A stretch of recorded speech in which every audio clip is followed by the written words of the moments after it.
my name is Shiva and today I will be reading the heaven story of Lisha. So let us begin.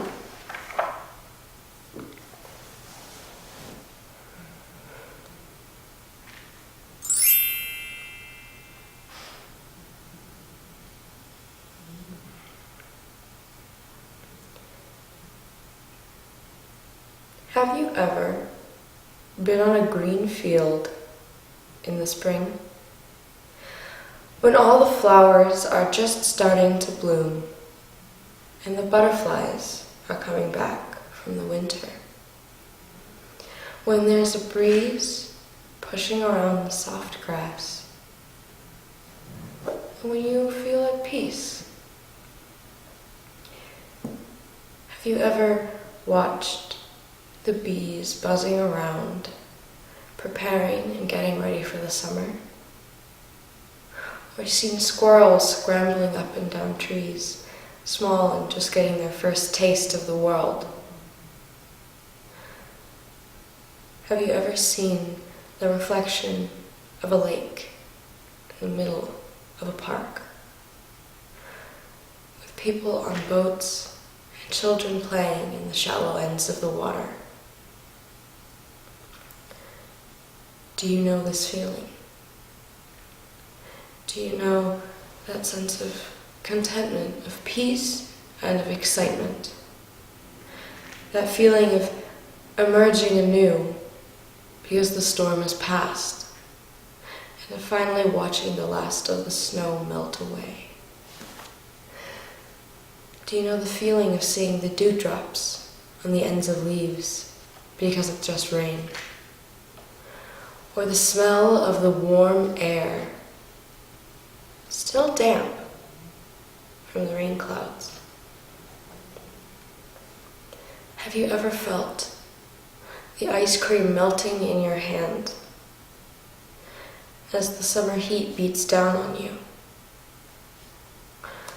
Or going to a carnival on a hot night, eating funnel cake and cotton candy?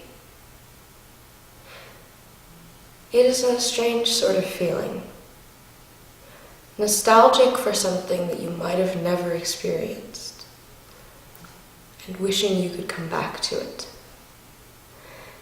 where there's nothing to worry about and no responsibilities, and your biggest concern is how much cotton candy you can eat before you get sick. It's a feeling of peace and of love. And it is what you are.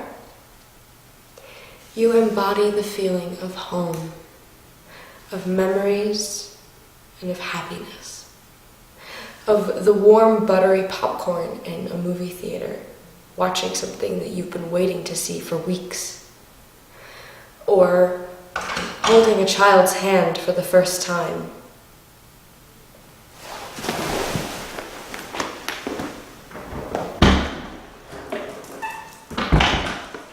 Or your first pet. One that you love unconditionally and that you probably begged your parents to get. It's a peace. It's what humanity should be. No worrying about hating other people, no fighting, no cruelty. And that is you. You are the gentle spring breeze, or the heat of the summer, or the laughter of a child. You are home. Now what you need to learn to do is open your doors.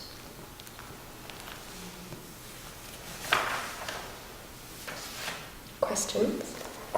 So many. Oh, you always have so many.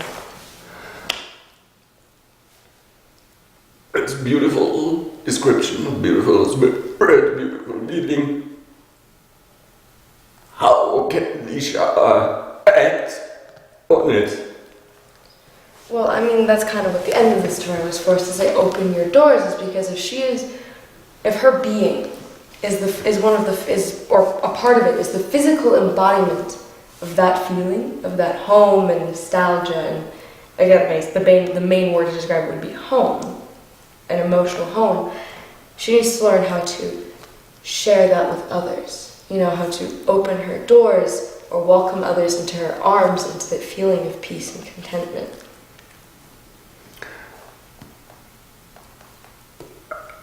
I have the feeling you really have to give her a primer for this, some mudra, some mantras to put herself into these energies for the first time, so she can really feel it herself. Okay, I can give her something to say and something to do with her hands. So mudra and mantra. Okay, cool. 2 hands, haha. I'm give her some hands. So, your right hand, you can have a right hand, take your right hand, and form it into this shape. So, pointer and thumb out, all of the fingers in. And place it like so, under your heart chakra, like as if you were supporting the heart that is there. Okay. So you're sort of holding it. Okay. And you take your left hand and hold it out in an open hand as a gesture of welcoming towards wherever you like, but out in front of you. And then you say, I am home, I am love. I am home, I am love. Repeat as needed. Could this be used as a blessing for others in this way?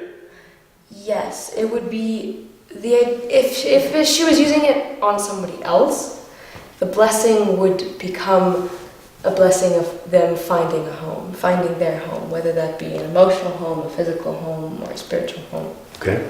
It would be a sort of, I guess, a guide to finding the place where you feel home. This is something she should offer to people. I think that is what is her choice.